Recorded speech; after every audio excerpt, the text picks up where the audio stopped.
Welcome to our Grand Rounds detective case, focusing on an ulcer that simply won't behave. Our case begins with a 46-year-old software engineer presenting with gnawing epigastric pain, worse when he skips meals and briefly relieved by antacids. Over 6 weeks, he developed early satiety, bloating, sour belching, watery diarrhea most mornings, and a 4.5 kilogram weight loss. He denied alcohol excess, had used naproxen 2 months prior, but no chronic NSAID use, and occasionally tried omeprazole.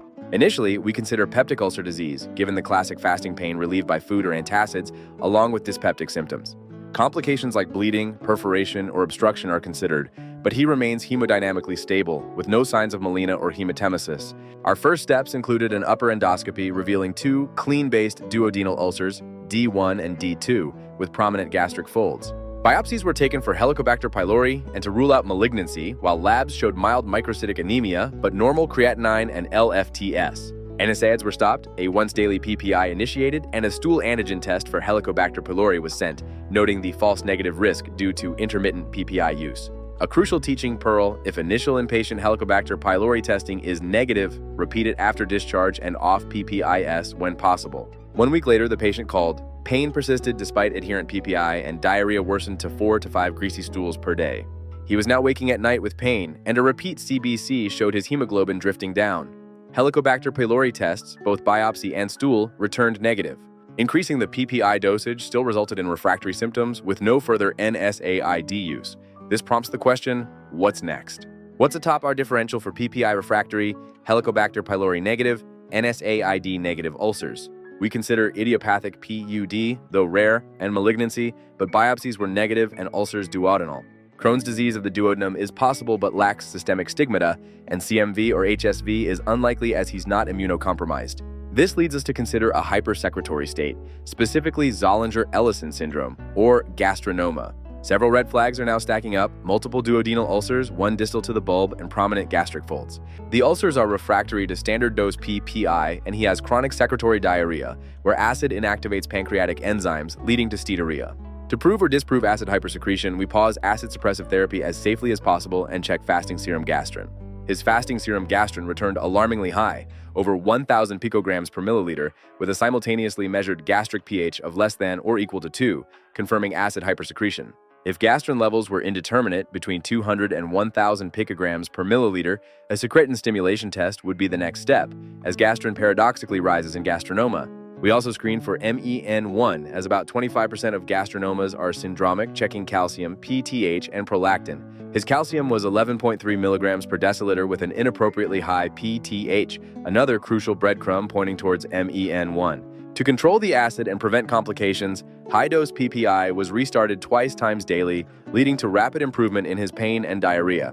For localization, we start with EUS of the pancreas, duodenum, and contrast CT or MRI. For sensitivity in small or extrapancreatic lesions, gallium-68 dotatate PET scan is ordered. Imaging revealed a 1.6 centimeter duodenal wall lesion with nodes, thankfully with no liver metastases. Curative intent management involved surgical resection, guided by EUS localization, through enucleation or limited resection with nodal sampling.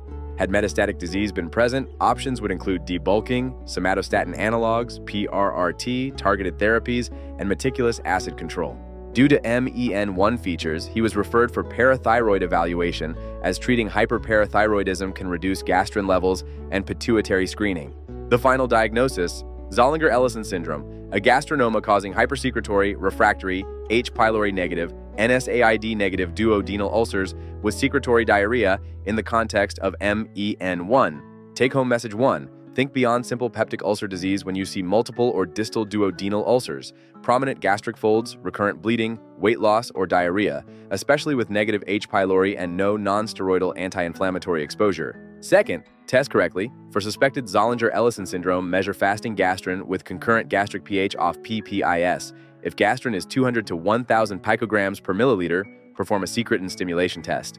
Third, control acid aggressively with high-dose PPIS to prevent life-threatening complications while localizing the tumor. Fourth, localize smartly. Endoscopic ultrasound, contrast CT or MRI, and gallium-68 PET scan offer complementary sensitivity for primaries and nodal hepatic disease.